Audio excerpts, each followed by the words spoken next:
Broadway Roxy being a Prohibition-era cocktail bar, this is kind of our take on the Blood and Sand cocktail, placing the scotch for Los Vecinos Espadín Mezcal.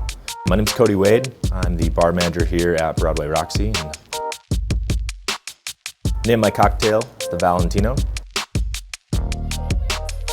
The primary spirit in my cocktail is Los Vecinos Mezcal.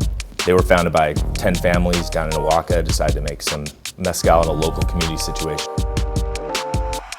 So the Valentino is a twist on the Blood and Sand. Rudolph Valentino was the star of the original movie Blood and Sand back in the 1930s. Espadín, being a bit lighter than some of the other mezcals I've tried, allowed me to play with the Benedictine, some orange juice, a little bit of grapefruit, and the Peychaud's bitters at the end really rounded it out as a whole. This mezcal is spicy up front and then moves into tropical flavors, ginger, and roasted peppers. This is Cody Wade. Thank you for watching Cocktail Creators.